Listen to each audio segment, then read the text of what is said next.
உங்களுக்கு ஒரு fun fact சொல்லவா? அமெரிக்காவில் நீங்கள் $150,000 ஏர்ன் பண்ணீங்கன்னா, அதாவது சிங்கிள் ஏர்னராக, it puts you in the top 10% 2025.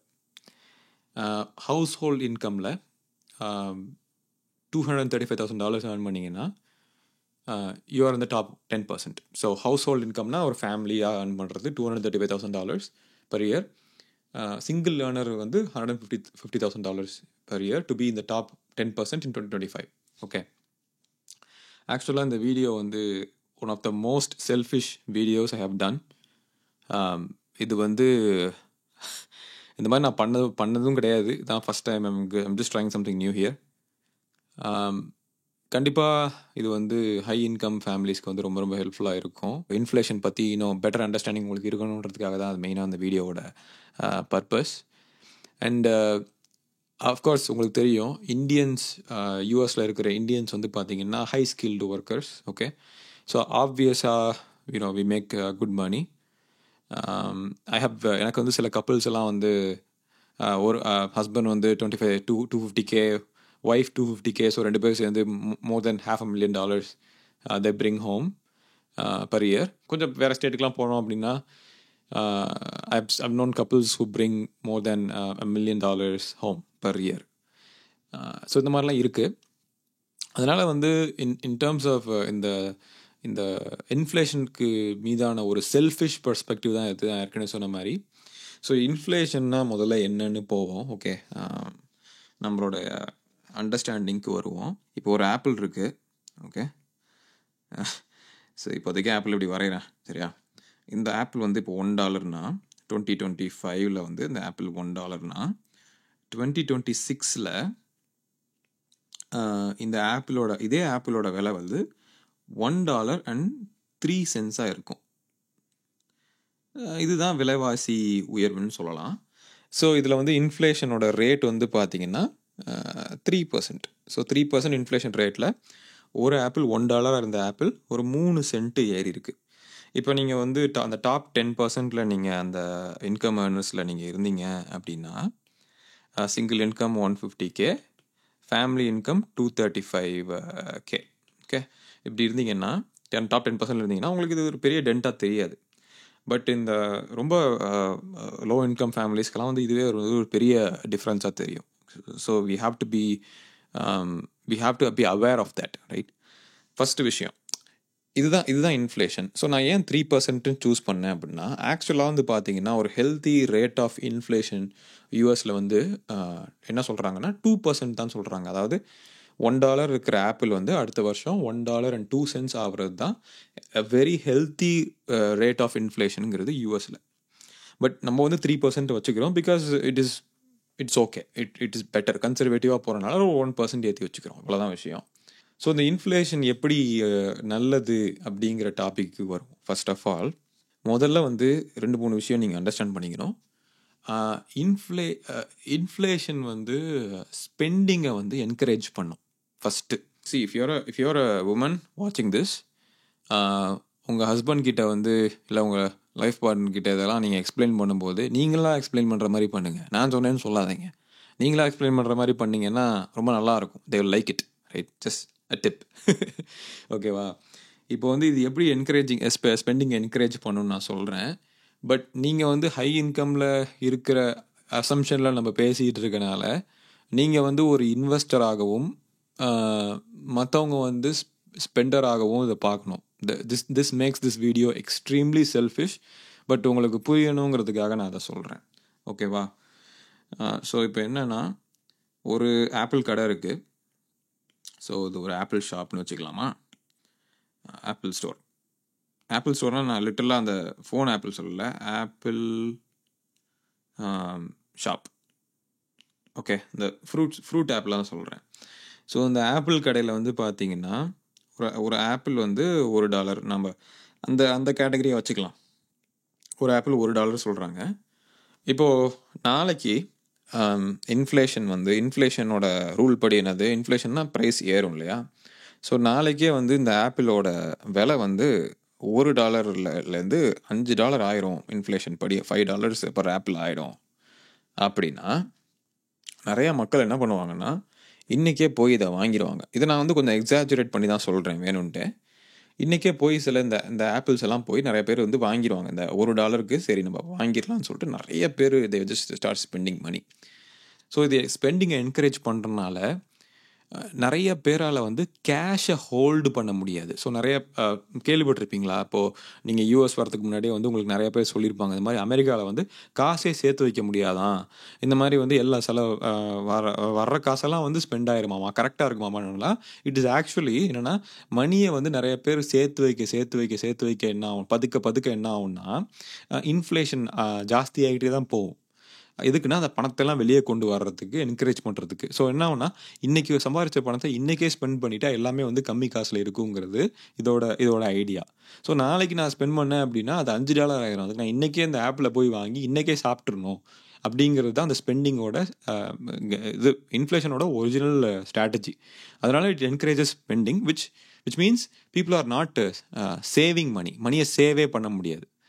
மணி வந்து நீங்கள் சேவ் பண்ண என்ன ஆகும்னா வேல்யூ வந்து குறைஞ்சிருங்கிற ஒரு ரூல் ஒன்று க்ரியேட் ஆகுது. இப்போது நீங்கள் என்ன பண்ணுவீங்க, உங்ககிட்ட வந்து ஒரு $10 இருக்குன்னு வச்சுக்கிங்களேன். ஓகே, இப்போ வந்து இந்த இன்வெஸ்ட்மெண்ட் ஸ்பெண்டிங்கை பற்றி பார்த்தாச்சு. இது வந்து ஸ்பெண்டிங்கோட ஹோல் ஐடியா. எந்த ஸ்பெண்டிங்? நீங்கள் ஸ்பெண்ட் பண்ணல, அதாவது மற்றவங்க ஸ்பெண்ட் பண்ணுறாங்க. நீங்கள் தான் காசு சேர்த்துருவீங்களே, நீங்கள் தான் டாப் 10% இருக்கீங்களே, நீங்கள் நல்லா காசு சேர்த்து வச்சுப்பீங்க. நார்மல் இன்கமில் இருக்கிறவங்க, லோ இன்கமில் இருக்கிறவங்க தான் வந்து ஐயோ கொஞ்சம் ஏறிடுச்சுன்னா கூட அவங்களால தாங்க முடியாது, அதனால போய் அவங்க ஸ்பெண்ட் பண்ணிடுவாங்க. Okay, so it encourages spending. இது வந்து இன்வெஸ்ட்மெண்ட்ஸு. சரியா? இன்வெஸ்ட்மெண்ட்ஸில் வந்து இப்போ என்ன ஆகும்னா, again this is not some kind of investment advice or anything. இது வந்து இன்ஃபர்மேஷன் பர்பஸுக்கு தான். இப்போ வந்து ஒரு ஆப்பிள் ஷாப், இதே மாதிரி ஒரு ஆப்பிள் ஷாப் இருக்குது. அந்த ஆப்பிள் ஷாப்பில் வந்து நீங்கள் இந்த $10 வந்து இன்வெஸ்ட் பண்ணியிருக்கீங்கன்னு வச்சுக்கோங்க. $10 இன்வெஸ்ட் பண்ணியிருக்கீங்க இந்த ஆப்பிள் கடையில். ஓகே, $10 உங்களுக்கு இன்வெஸ்ட்மெண்ட், நாட் ஸ்பெண்டிங் எனிதிங். இந்த ஆப்பிள் ஷாப்பில் வந்து நிறையா பிஸ்னஸ் நடக்குது. கஸ்டமர் வராங்க, வாங்குறாங்க, போகிறாங்க. நல்ல பிஸ்னஸ் ஓடிக்கிட்டு இருக்குது இந்த ஆப்பிள் ஷாப்பில். இப்போ உங்களுக்கு இந்த ஆப்பிள் ஷாப்லேருந்து ப்ராஃபிட் வரணும். நீங்கள் போட்ட $10 நீங்கள் ப்ராஃபிட் ஒரு $5 நீங்கள் ப்ராஃபிட் எடுக்கணும். $10 போட்டிங்கன்னா $15 எடுக்கணும். அப்படின்னா இன்ஃப்ளேஷன் நடக்கணும். இன்ஃப்ளேஷன் நடந்தால் தான் பீப்புள் போய் ஸ்பெண்டு பண்ணி உங்கள் ஆப்பிள் கடையில் ஆப்பிள் வாங்குவாங்க. நீங்கள் இன்வெஸ்ட் பண்ண கடையில் ஆப்பிள் வாங்குவாங்க. அப்போ என்ன ஆகும், $10 இருந்த உங்கள் இன்வெஸ்ட்மெண்ட்டு $15 ஏறும். இதுதான் ஸ்டாக்கு. ஏன்னா இப்போ இன்ஃப்ளேஷனே நடக்கலைன்னு வச்சுக்கோங்களேன், மக்கள் காசு சேர்த்து வச்சுப்பாங்க, ஸ்பெண்டு பண்ண மாட்டாங்க. ஸோ என்ன ஆகும், காசு தேங்க என்ன ஆகும், உங்கள் ஸ்டாக் ஏறாது. இதான் உண்மை. உங்கள் ஸ்டாக் ஏறாது, உங்கள் ஸ்டாக் அப்படியே தான் இருக்கும். இது வந்து நான் ரொம்ப பேசிக்காக சொல்லிகிட்டு இருக்கேன். இதில் நிறைய காம்ப்ளெக்சிட்டிஸ் இருக்குது தான், இல்லைன்னு சொல்லலை. இந்த $10 உங்களுக்கு இப்போ $15 ஸ்டாக்காக ஏறிடுச்சு. நீங்கள் தப்பிச்சிட்டிங்க, நீங்கள் சம்பாதிச்சிட்டிங்க. ஏன்னா வந்து அந்த இன்ஃப்ளேஷனுக்கு அந்த ஒரு நான் சொன்ன மாதிரி இங்கே சொன்னேன் இல்லையா, ஒரு டாலர் ஆப்பிள் வந்து $5 ஆயிரும் அப்படின்னு. அதுக்கு வந்து மக்கள் பயந்து என்ன பண்ணுறாங்கன்னா, போய் அவசரமாக போய் எல்லா ஆப்பிளையும் உங்கள் கடையிலேருந்து வாங்குறாங்க. உங்களுடைய ப்ராஃபிட் வந்து அந்த கடையில் ஏறிட்டு இருக்கு. ஏன்னா நீங்கள் ஆப்பிள் வாங்கினப்போ 10 சென்ட்டுக்கு தான் வாங்கியிருப்பீங்க. ஒரிஜினலாக நீங்கள் அந்த கடையில் இன்வெஸ்ட் பண்ணியிருக்கீங்க. அந்த கடையோட ஓனர் வந்து 10 சென்ட்டுக்கு தான் ஒரு ஆப்பிள் வாங்கியிருப்பார். அவர் $1 வச்சு விற்கிறார், அவருக்கு ப்ராஃபிட் என்னும்ல. ஸோ 2 பேரும் ப்ராஃபிட் பார்த்துட்டீங்க. மக்கள் வந்து இன்ஃப்ளேஷனுக்கு பயந்து பணத்தை ஸ்பெண்ட் பண்ணிட்டு இருக்காங்க. ஸோ இப்படி தான் நீங்கள் இன்வெஸ்ட் பண்ண பணம் வந்து மார்க்கெட்டில் க்ரோ ஆகும். So the whole idea of inflation is to encourage people to keep money in the market. Invest your மணியை வந்து நீ வச்சுக்காத, உன் கையில் வச்சுக்காத, உன் பெட்டு கட்டியில் சொல்லி பதுக்கி வைக்காத. மணியை எடுத்து மார்க்கெட்டில் போடு. மார்க்கெட்டில் போட்டால் உன் மணி வந்து ஏறும் அப்படிங்கிறது தான் அதோட லாஜிக். இப்போ இன்ஃப்ளேஷன் நடக்கவே இல்லைன்னா எல்லார் பணமும் எல்லாருமே வச்சுக்கலாம். ஏன்னா நான் எப்போ வேணுமோ அந்த ஆப்பிள் வாங்கிக்கலாம், எனக்கு விலைவாசிலாம் ஏறாது, இன்றைக்கி ஒரு ரேட்டு நாளைக்கு ஒரு ரேட்டுன்னு இருக்காது, நான் பொறுமையாக எப்போ வேணுமோ வாங்கிக்கலாம். ஆனால் வந்து நான் இன்வெஸ்ட் பண்ணலாம் தேவையில்லை, ஏன்னா என் பணம் என்கிட்டே இருக்கலாம். இன்வெஸ்ட் பண்ணால் பணத்தை நான் விட்டுட்டேன்னா என்ன பண்ணுறது? ஸோ இன்ஃப்ளேஷன் வந்து ஒரு இன்டைரக்டாக ஒரு வெஹிக்கிள் ஃபார் இன்வெஸ்டிங், ஒரு இது மாதிரி இன்டைரக்டாக. அதை நான் இன்னும் நிறையா உங்களுக்கு சொன்னேன்னா உங்களுக்கு நான் ஈஸியாக அது புரியும். ஸோ இந்த கான்செப்ட் புரிஞ்சிச்சா? இதில் ஏதாச்சும் டவுட்னா கண்டிப்பாக வந்து கேளுங்க. இப்போ நெக்ஸ்ட்டு வந்து போவோம், 2வது நம்பர் 2. இப்போ வந்து பார்த்தீங்கன்னா டெட் ரீபேமெண்ட்ஸ். அடுத்து போவோம், டெட் payments. Okay, so டெட்னா என்ன? டெட்னா கடன், ரைட்? Nothing serious. ஒரு அழகான வீடு நீங்கள் வாங்கியிருக்கீங்க. ஒரு அழகான வீடு ஒன்று வரைவோமா? அழகான ஒரு வீடு. நான் வந்து சின்ன வயசில் நிறைய ராணுவின் கார்ட்டூன் நேரம் பார்த்து வளர்ந்த பையன். அதனால் I can quickly sketch few things. Okay, அழகான வீடு. ஸோ இந்த வீட்டோட ப்ரைஸ் வந்து லெட்ஸ் சே $500,000. ஓகே, இந்த வீட்டோட ப்ரைஸ் $500,000. பேண்டமிக் அப்போ, ஓ மை காஷ், நீங்கள் வந்து என்ன பண்ணுறீங்கன்னா பேண்டமிக் அப்போ இந்த வீட்டை வாங்கியிருக்கீங்க. ஸோ இன்ட்ரெஸ்ட் ரேட் வந்து பார்த்தீங்கன்னா, இன்ட்ரெஸ்ட் ரேட்டு வந்து உங்களுக்கு எவ்வளோ? ஒரு 3% போட்டுக்கிறேன். 3% போட்டுக்கலாம். இப்போ அது சும்மா ஒரு மேத் ஈஸிக்காக 3% இன்ட்ரெஸ்ட் ரேட்டுக்கு இந்த வீட்டை நீங்கள் வாங்கிட்டீங்க. இப்போது பேசிக்காக என்னென்னா, நான் ஏன் 3% போட்டேன்னா, நம்ம ஃபஸ்ட்டு பேசணும்ல இன்ஃப்ளேஷனோட ஃபஸ்ட்டு ஒன்று பேசணும்ல, 3% ஒன்று பேசணும் இல்லையா? அதே 3%க்கு என்ன ஆகுதுன்னா உங்களோட இன்ட்ரெஸ்ட் ரேட்டு மேட்ச் ஆகுது. ஸோ நாளைக்கே வந்து இன்ஃப்ளேஷன், ஒரு moderate and study inflation 3% every year போய்கிட்டே இருந்ததுன்னா, யூஆர் பேசிக்கலி என்ன சொல்கிறது, நீங்கள் கடன், இப்போ நீங்கள் டெட் வாங்கியிருக்கீங்கல்ல, கடன் வாங்கியிருக்கீங்கல்ல, ஆக்சுவலாக இன்ஃப்ளேஷன் என்ன பண்ணுதுன்னா, it reduces the real value of the debt. நீங்கள் வாங்கின கடன் 30 வருஷத்துக்கு ஒரு மார்கேஜ் வாங்குறீங்கன்னா, அந்த மார்கேஜோட ரியல் வேல்யூ வந்து இன்ஃப்ளேஷனால் குறைஞ்சிரும். ஸோ நீங்கள் ஒரு பாரோவராக when you repay the money, it is actually worth less than you initially borrowed it. இப்போ வந்து நீங்கள் ஃபிக்ஸட் ரேட் தானே வாங்குறீங்க. இப்போ நிறைய பேர் வேரியபிள் ரேட்டில் வாங்குவாங்க. அதெல்லாம் ரொம்ப டேஞ்சர். அப்படி பண்ணக்கூடாது. நீங்கள் வந்து ஹை இன்கம் ஏர்னருங்கிறனால உங்களுக்கு ஃபிக்ஸட் ரேட்டில் கொடுத்துருவான். ஸோ எனிவே நீங்கள் யூஆர் வின்னிங். இப்போ வந்து அது இன்னொன்று வர, அது லாஸ்ட் பாயிண்ட்டாக நான் ஒன்று வச்சுருக்கேன். இப்போ வந்து இந்த வீட்டோட வேல்யூ பற்றி ஒரு பாயிண்ட் இருக்குது. இப்போ இந்த இன்ட்ரெஸ்ட் ரேட் இருக்கா, இப்போ இன்ஃப்ளேஷன் நடக்குதுன்னு வச்சுக்கோங்க. இன்ஃப்ளேஷன் அப்போ என்ன ஆகும்னா, இப்போ நீங்கள் ஒரிஜினல் கடன் வந்து பார்த்தீங்கன்னா, லெட்ஸே நீங்கள் வந்து 100,000 டவுன் பேமெண்ட் போட்டிங்க, 20% போட்டிங்க, மொத்தம் வந்து ஒரு 400K நீங்கள் பேங்க்லேருந்து கடன் வாங்கியிருக்கீங்கன்னா, இந்த 400K வந்து எப்போ 30 வருஷத்துக்கு அப்புறம் இந்த ஒரிஜினல் கடனோட வேல்யூவே ரொம்ப கம்மியாக இருக்கும், டவுன் ஆகிடும். ஓகேவா? டவுன் லோ வேல்யூன்னு போடலாமா, இல்லைனா லெஸ் வேல்யூன்னு போடலாமா? இந்த வேல்யூ இது வந்து லெஸ் ஆகிடும். வேல்யூ லெஸ் ஆனிச்சுன்னா உங்களுக்கு என்ன? உங்களுக்கு வின் தானே, உங்களுக்கு எப்படி சக்ஸஸ் தானே. ஏன்னா நீங்கள் டாப் 10%ல் இருக்கீங்கல்ல. டாப் 10% வந்து வில் ஆல்வேஸ் வின். ஓகே, மற்றவங்க தான் இங்கே கஷ்டப்பட்டுட்டு இருக்காங்க. Top 10% is always winning. See, you are very gifted. You are one of the most gifted people on the planet. So இதெல்லாம் நம்ம வந்து அவேரான தான் நம்ம பண்ணணும். நம்ம வந்து ரியல் எஸ்டேட் எக்ஸ்ப்ளாய்ட் பண்ணுறது, நம்மக்கிட்ட பணம் இருக்குன்றதுக்காக அடித்து நவுத்துறதுன்னு கொஞ்சம் பண்ணாமல் இருக்கிறது நம்ம பெட்டர். பிகாஸ் வந்து மற்றவங்கள வந்து ரொம்ப அது பாதிக்கும் கைஸ். நான் வந்து ரியலாக தான் சொல்கிறேன். நான் பார்த்து, நான் பேசி பழகி நிறைய பேர் எனக்கு அட்வைஸ் பண்ணதை வச்சு தான் நான் உங்களுக்கு சொல்கிறேன். So please consider and think about it. Okay, I'm not trying to be the good guy here.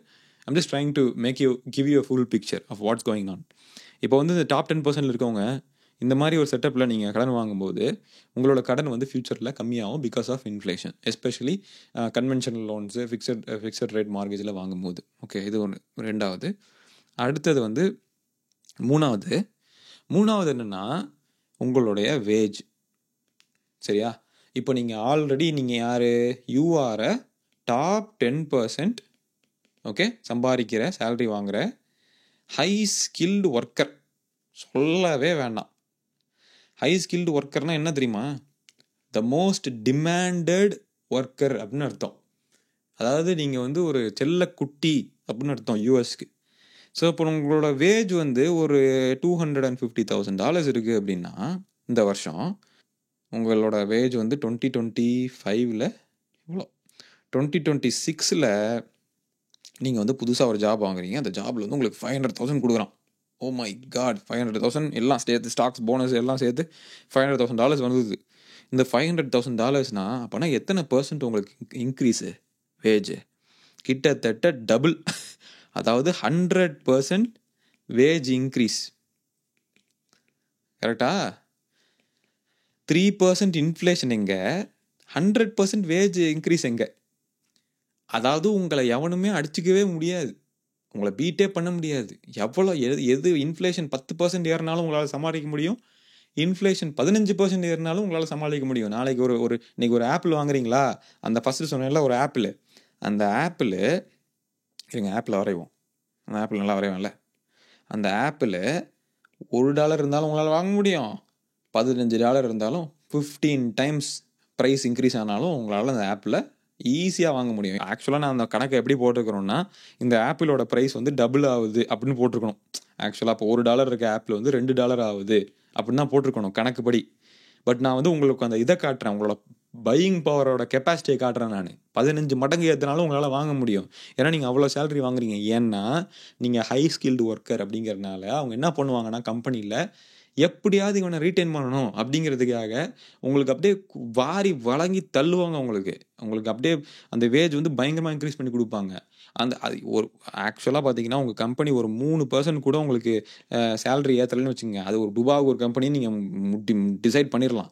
At minimum 10% ஏற்றணும், மேக்ஸிமம் 15 to 20% ஏற்றணும். நான் இது மேத்துக்காக நான் வந்து 100% சொல்லி வச்சிருக்கேன். ஏன்னா சில கம்பெனி இப்படி ஏற்றுவான். அது ஒரு வேலையை விட்டுட்டு இன்னொரு வேலைக்கு போனீங்கன்னா கண்டிப்பாக 50% to 100% உங்கள் சேலரி நீங்கள் டபுள் கூட பண்ணலாம்.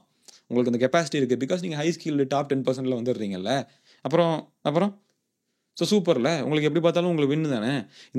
அவன் ஏன் இந்த இதை ஏற்ற உங்களுக்கு சம்பளம் அதிகமாக கொடுக்குறான்னு காரணமே இந்த இன்ஃப்ளேஷன் தான். அந்த மாடரேட் இன்ஃப்ளேஷன் வந்து it corresponds to rising wages. Wage வளர என்ன ஆகும்னா பர்ச்சேசிங் பவரை உங்களால் மெயின்டைன் பண்ண முடியும். அவன் உங்களுக்கு என்ன பண்ணுவான்னா மோர் பர்ச்சேசிங் பவர் கொடுக்கறதுக்காக உங்களுக்கு சம்பளம் கொடுப்பான். ஏன்னா அப்போ தானே நீங்கள் ரிட்டைன் ஆவீங்க, இல்லைனா நீங்கள் போயிடுவீங்கல்ல, ஹை ஸ்கில்டு ஒர்க்கர் ஆச்சுல்ல. ஸோ அதனால் உங்களுக்கு பார்த்து தான் கொடுப்பான். ஸோ இது மாதிரிலாம் இருக்குது. ஆனால் எனக்கு தெரிஞ்ச ஒரு ஹோம் அந்த அப்பார்ட்மெண்ட் கம்யூனிட்டியில் இருக்கிற ஹோம் மெயின்டெனன்ஸ் ஆளுக்கு வந்து பார்த்தீங்கன்னா ஏற்றவே மாட்டான், கடைசி வரைக்கும் ஏற்ற மாட்டான். 10 வருஷமாக ஒரே சம்பளத்தில் வச்சுருப்பான். அப்போ அவங்க என்ன பண்ணுவாங்க, அவங்களுக்கு இந்த மாதிரி ஒரு ஆப்பிள் 15% ஏறிடுச்சு, வேலை 15 டைம்ஸ்லாம் ஏறிடுச்சு அப்படின்னா அவங்களால இமேஜினே பண்ண முடியாது. அந்த ஆப்பில் வாங்குறதெல்லாம் நினச்சி கூட பார்க்க முடியாது ஆப்பிள் வாங்குறத, இல்லையா கைஸ்? இது வந்து ஒரு சோஷியல் ஜஸ்டிஸ் கான்வர்சேஷன் கிடையாது. இதை வந்து எதுக்கு நான் சொல்கிறேன்னா, உங்களுக்கு வந்து ஒரு பிக்சர் கிடைக்கணும். I really want you to know how well you are positioned in this country. அதை நீங்கள் உங்களுக்கு you can think about giving back, right? Of course நீங்கள் நிறைய பேர் you will be giving back. But நான் வந்து I just want encourage that behaviour. ஓகேவா? அதுக்கப்புறம் வந்து பார்த்தீங்கன்னா இன்னொரு மேட்ரு வந்து 4th பாயிண்ட் வந்து டீஃப்ளேஷன் இருக்குல்ல, அதாவது விலைவாசி குறைவு இருக்குல்ல, அதை வந்து ப்ரிவெண்ட் பண்ணும். எது? இன்ஃப்ளேஷன். Obviously, right? எதுக்கு நம்ம இதை பண்ணுறோன்னா, some inflation is necessary to avoid deflation. Okay, எதுக்குன்னா இப்போ ஒரு ஃபார்மர் இருக்காரு, ஓகேவா? ஒரு ஃபார்மர் இருக்காரு. அந்த ஃபார்மர் தான் வந்து நம்ம ஃபஸ்ட்டு பேசின அந்த ஆப்பிளை வந்து ஃபார்ம் பண்ணுறவர், சரிங்களா? இப்போ அந்த ஃபார்மரோட ப்ரைஸிங் வந்து பார்த்தீங்கன்னா அவர் என்ன சொல்கிறாருன்னா 50 cents வைக்கிறாரு அதோட ப்ரைஸிங்கு. வியாபாரி வந்து அந்த 50 cents கொடுத்து ஓனர்னு சொல்லலாமா, ஷாப் ஓனர், நம்மளோட ஷாப் ஓனர் வந்து 50 cents கொடுத்து அந்த ஆப்பில் பர்ச்சேஸ் பண்ணி $1 விற்கிறார். அந்த ஆப்பில், அதே ஆப்பில் $1 விற்கிறார். அப்படி விற்கிறப்ப என்ன ஆகுதுன்னா, இப்போது மக்கள்கிட்ட இப்போ டீஃப்ளேஷனை ப்ரிவெண்ட் பண்ணுறதுனா என்னென்னா, மக்கள்கிட்ட ஆப்பிள் விலை டீஃப்ளேட் ஆகிடுச்சு அப்படின்னு சொல்கிறோம்னு வச்சுக்கோங்களேன். You are selling it at a loss. அதாவது எப்படி சொல்கிறது, ப்ரைஸ் ரெடியூஸ் ஆகும்போது டிமாண்ட் வந்து leading to reduced demand. Lay ஆஃப்லாம் ஆகிறதுக்கு முன்னாடி ரீசன்ஸ் என்ன? டீஃப்ளேஷன் தான். அதாவதுனா இப்போ வந்து ஒரு விஷயத்தை வந்து இன்ஃப்ளேட் பண்ணுறதுனா என்ன, பெருசு பண்ணுறது. இப்போ வந்து சொல்லுவீங்கல்ல, இப்போ ஒரு ஆப் இருக்குது அப்படின்னா அந்த ஆப்பில் வந்து இப்போ நீங்கள் அதிகமாக யூஸ் பண்ணுற ஆப், இப்போ வாட்ஸ்ஆப் எடுத்துக்கிட்டிங்கன்னு வச்சுக்கோங்களேன். இப்போ வாட்ஸ்ஆப்பில் பார்த்தீங்கன்னா பழைய வாட்ஸ்ஆப் மாதிரியே இல்லை. அது ஃபீச்சரை போட்டு ஆப்பை இன்ஃப்ளேட் பண்ணி வச்சுருக்கான். ஆனால் ஒரு நல்ல ஒரு இன்ஜினியர்னால் என்ன பண்ணுவாங்கன்னா, ஆப்பை இன்ஃப்ளேட் பண்ணும்போது they should know how to deflate the app. அதை டீஃப்ளேட் பண்ண தெரியணும், அதாவது தேவையில்லாத ஃபீச்சர்ஸை ரிமூவ் பண்ண தெரியணும். அதே மாதிரி எப்பப்பெல்லாம் இன்ஃப்ளேஷன் நடக்குதோ அப்போ வந்து இதுக்குன்னா என்ன பண்ணுறோன்னா, நம்ம டீஃப்ளேஷனை ப்ரிவெண்ட் பண்ணுறோம். ஏன்னா இப்போ வந்து இந்த ஷாப் ஓனர் போய் நம்ம ஷாப் ஓனர் இருக்கார்ல, அவர் போய் நம்ம ஃபார்மர்கிட்ட போய் நம்ம அந்த ஆப்பில் வந்து ப்ரொடியூஸ் வந்து பர்ச்சேஸ் பண்ணலை, அப்படியே அவர் லாஸுக்கு விற்கிறாரு அப்படின்னா இப்போ என்ன ஆகும்னா, மக்கள் வந்து வாங்க மாட்டாங்க. டீஃப்ளேஷன் ஆகி போச்சு, ஆப்பில் விலை குறைஞ்சிருச்சு, மக்கள் வந்து ஆப்பில் வாங்க மாட்டாங்க இப்போ. ஏன்னா விலை குறைஞ்சிச்சு, அவங்களுக்கு தெரியும், அவங்க they don't have to buy. அவங்களுக்கு வந்து எப்போ வேணுமோ நினச்சப்போ இந்த ஒரு மாதம் ஃபுல்லாக ஆப்பிள் வேலை குறைஞ்சு தான் இருக்கும், எப்போ வேணாலும் போய் வாங்கிக்கலான்னு. அப்புறம் எப்படி இந்த ஃபார்மர் சம்பாதிப்பார்? அப்புறம் என்ன ஆகும்னா, இந்த ஓனருக்கு வந்து ஸ்டாக்கெல்லாம் அப்படியே நின்றுடும். ஆப்பிளோட ஸ்டாக்கெல்லாம் அப்படியே உட்காந்துருக்கும் கடையில், யாரும் வாங்க மாட்டாங்க ஆப்பிள். ஏன்னா பொறுமையாக வாங்கிக்கலாம், ஒன்றும் பிரச்சனை இல்லைன்னு மக்கள் வந்து அசால்ட்டாக கஸ்டமர் வந்து ஆப்பில் வாங்க மாட்டாங்கன்னொடனே என்ன ஆகும்னா, ஓனர் வந்து ஓகே நம்மகிட்ட ஆப்பிள் ஸ்டாக் இருக்குல்ல, அது அப்படியே ஃப்ரிட்ஜில் வச்சு அப்படியே விட்டுரு, இல்லைன்னா கட் பண்ணி இது உள்ளே போட்டுரு, அந்த ஆப்பிள்லாம் விற்றதுக்கப்புறம் தான் நம்ம ஃபார்மர்கிட்ட போய் அடுத்த செட்டு வாங்கணும்னு சொல்லி டிசைட் பண்ணுவாங்க. அப்புறம் எப்படி இந்த ஃபார்மர் சம்பாதிப்பார்? ஸோ டீஃப்ளேஷன் நடக்கிறது ஒரு டேஞ்சர் மாதிரி. ஏன்னா வந்து இது நிறையா எஃபெக்ட்ஸ் கிரியேட் பண்ணும், சைடில் உள்ள எஃபெக்ட்ஸ் கிரியேட் பண்ணும். அகைன் இது வந்து பார்த்தீங்கன்னா உங்களுக்கு தான் எந்த இடத்துலையும் பாதிக்காது, அந்த வியாபாரி தான் பாதிக்கும். நீங்கள் டாப் 10% இருக்கனால you're okay, you're fine, you don't see any of this. இது எல்லாமே பிஹைண்ட் த சீன்ஸ் நடக்கும், உங்களுக்கு உங்கள் கண்ணுக்கு எதுவுமே தெரியாது. இப்போ லே ஆஃப் நடக்குது அப்படின்னா எந்த டீமை லே ஆஃப் பண்ணுவாங்க? இந்த ரீசர்ச் டீமில் இருக்கவங்க லே ஆஃப் பண்ணுவாங்க. யாரெல்லாம் மணி மேக்கிங் டீமில் இல்லையோ அவங்களாம் லே ஆஃப் பண்ணப்படுவாங்க. பிகாஸ் அதான் deflation, you are deflating the company. So இன்ஃப்ளேஷனுங்கிறது வந்து எல்லா ஸ்கேல்லையும் இருக்குது, எல்லா இடத்துலையுமே இருக்குது. அது எப்படி மாற்றி பண்ணுறதுங்கிறது தான் ஸ்ட்ராட்டஜி. ஓகே, ஸோ இது ஒன்றா, இதான் வந்து லாஸ்ட் பாயிண்ட். நான் சொல்கிறேன்னு சொன்னேன்ல, இந்த ஹவுஸ் விஷயத்தில் ஒன்று சொல்கிறேன்னு சொன்னேன்ல, இதான் அந்த லாஸ்ட் பாயிண்ட்டு. ஸோ வெல்த், உங்ககிட்ட இருக்கிற சொத்து, வெல்த்துன்னா அசெட்ஸ்ன்னு வச்சுக்கிறேனே. இப்போ வந்து நீங்கள் கோல்டில் இன்வெஸ்ட் பண்ணுறீங்க, இந்தியாவில் கோல்டு வாங்கிட்டீங்க. கோல்டில் ஏன் இன்வெஸ்ட் பண்ணுறீங்க? You know this right? கோல்டில் ஏன் இன்வெஸ்ட் பண்ணுறீங்கன்னா, you believe that people will demand gold வந்து மக்கள் வாங்கிக்கிட்டே தான் இருப்பாங்க அப்படிங்கிற ஒரு நம்பிக்கை, ரைட்? மக்கள் வந்து கோல்டை வாங்குவாங்க, கஸ்டமர்ஸ் இருக்கிறாங்க கோல்டுக்கு. ஸோ தங்கம் வந்து விலை ஏறிக்கிட்டே தான் இருக்கும், இன்ஃப்ளேட் ஆகிக்கிட்டே தான் இருக்கும். ஸோ தங்கம் வந்து ஒரு அசெட்டு, அந்த அசெட்டு வந்து இன்ஃப்ளேட் ஆகும்போது யாரெல்லாம் அதை வாங்கி பதுக்கி வச்சுருக்காங்களோ அவங்களுக்கு அது லாபம். பேசிக்காக தங்கம் வந்து இன்ஃப்ளேட் தான் ஆகுது. தங்கம் தான், அது அப்படியே தான் இருக்கும். ஆனால் அது இன்ஃப்ளேட் ஆகுது. இப்போ லேண்டு வாங்கி வச்சுருக்கீங்க, இந்த இப்போ யூஎஸில் ஒரு வீடு வாங்கியிருக்கீங்க, இன்னும் எக்ஸ்ட்ரா செகண்ட் ஹோம் ஒன்று வாங்குறீங்க. செகண்ட் ஹோம் நல்லா வரணும் வரையோமா, டவுன் ஹவுஸ் மாதிரி ஒன்று வாங்குறீங்க, ஒரு 3 டவுன் ஹவுஸ் வாங்குறீங்க யூஎஸில். வாங்கி வாடகை விட்டுறலாம், சம்பாதிச்சிடலாம், அப்புறம் கொஞ்ச நாள் வச்சு விற்றுக்கலாம்னு சொல்லி பிளானாக போடுறீங்க. ஓகேவா? இந்த 3 டவுன் ஹவுஸும் ஒன்று 100K வாங்குறீங்க. ஸோ மொத்தம் 300K. ஓகேவா? இப்போ ஒரு வருஷத்துக்கு அப்புறம் 2 வருஷத்துக்கு அப்புறம் இந்த வீடெல்லாம் வந்து 600K ஆகுது. எப்படி ஆகுது? Inflation, real estate inflation. So ஒன்று வந்து பார்த்தீங்கன்னா அந்த இன்ஃப்ளேஷன் என்னென்னா டிமாண்டு, மக்கள் அதிகமாக ஸ்பெண்ட் பண்ண அதோட ஸ்டெடியாக ஏறிக்கிட்டே இருக்கும். ஆனால் நீங்கள் டாப் 10% இருக்கனால இது உங்களை பாதிக்காது. ஏன் பாதிக்காதுன்னா, அந்த இப்போ வீடு ஏன் நிறைய பேரால் வாங்கவே முடியல அப்படிங்கிறாங்கன்னா, ஏன் சொல்கிறாங்க?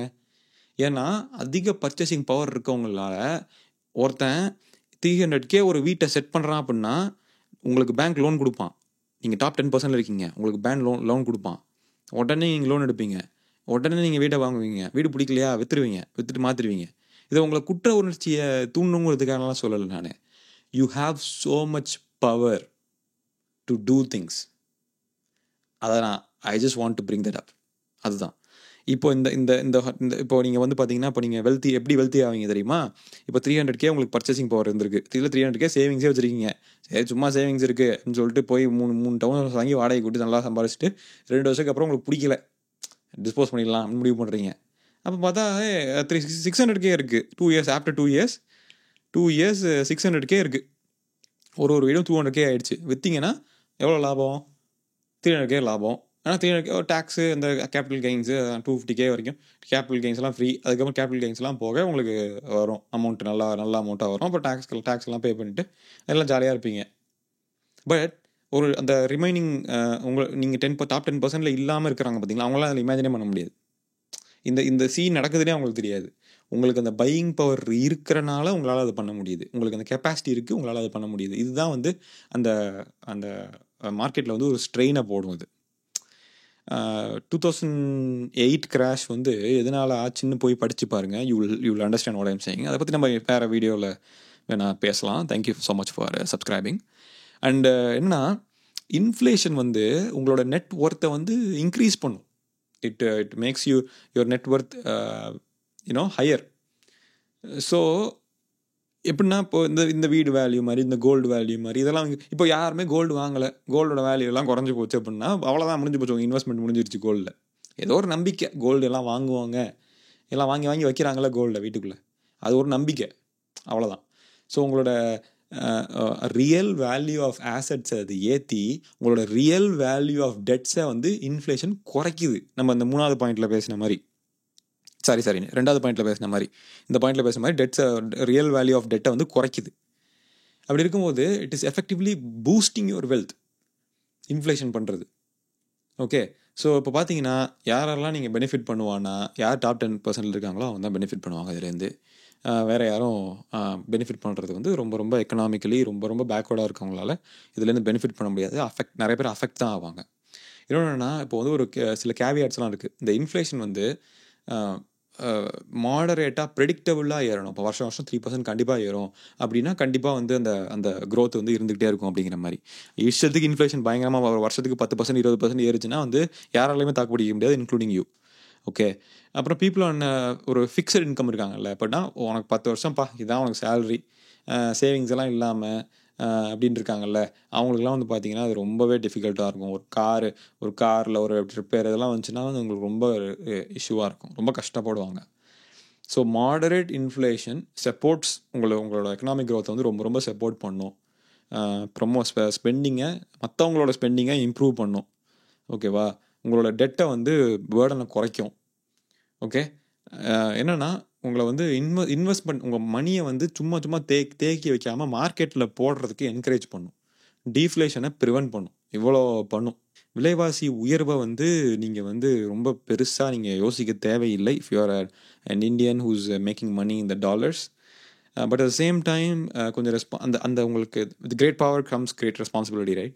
ஸோ அதனால் வந்து just make sure that you are not doing anything rash. தெரிஞ்சே வந்து பண்ணாதீங்க நிறைய விஷயம். கொஞ்சம் ரெஸ்பான்சிபிளாக நம்மலாம் இருப்போம், கிவ் பேக் பண்ணுவோம், let's help the community to learn and a lot of things, right? So thanks so much for watching, and question இருந்துச்சுன்னா கமெண்ட் பண்ணுங்கள். And if you have anything to say, if you think I'm a very dumb person, feel free to say it, and take care guys, have a nice day. Okay, bye bye.